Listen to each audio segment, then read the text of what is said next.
of LCC nutrition faculty attended in March 2011 a lecture at the Eugene Hilton given by Kelly Brownell.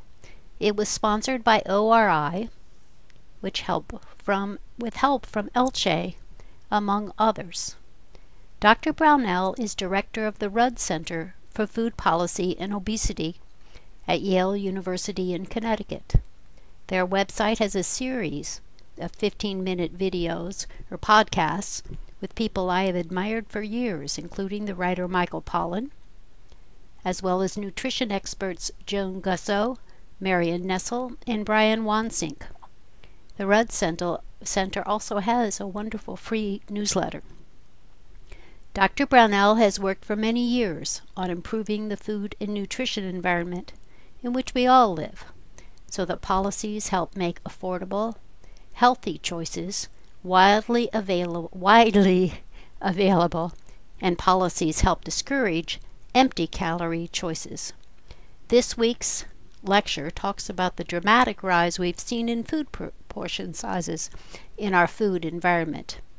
Many of these foods are sold by companies big enough to afford large expenditures on campaigns to influence us to buy these foods.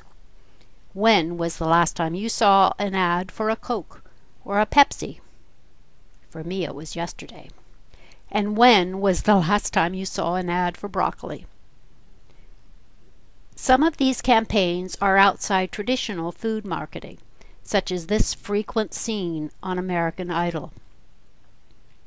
You probably recognize that those are glasses of Coke on the counter, and Coke pays a lot of money to make sure they're there. During his Eugene lecture, Dr. Brownell told us that the Robert Wood Johnson Foundation has pledged $100 million per year to attack the problem of childhood obesity.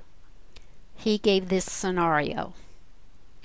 Let's say Robert Wood Johnson Foundation was going to spend all of the $100 million per year to do public education to counter what's going on in the food marketing arena. They're not going to spend it all that way, but let's say they were. Advertisements, public service announcements, etc. At what point in the year has the food industry, already spent that much just to advertise, just junk food, just to kids? This is what Dr. Brownell said. So between January 1st and January 4th, the food industry would have spent Robert Wood Johnson Foundation's budget for the entire year, $100 million. The industry doesn't fight education programs, or at least not very much, because they can afford to spend a lot of money and undo those programs in a very, very short period of time. As an educator, I want to believe in the power of education to produce healthy eating behaviors. In the early 90s, the first food guide pyramid was released, and since then, there has been a lot of education regarding the importance of eating fruits and vegetables. Take a look at this slide Dr. Brownell showed. In 1994, 20% of us were eating the recommended number of fruits and vegetables.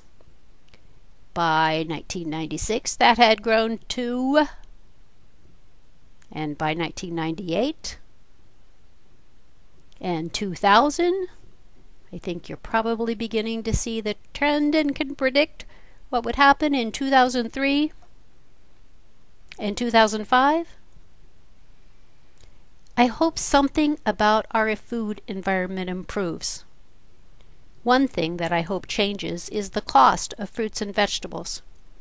These are other slides Dr. Brownell showed. Between 1985 and 2000, the cost of soft drinks rose 20%, while the cost of sugar and sweets rose 46%, and fruits and vegetables 117%. Any of you who knows a farmer knows it's not farmers who are getting rich. We'll need some policy changes to improve this situation.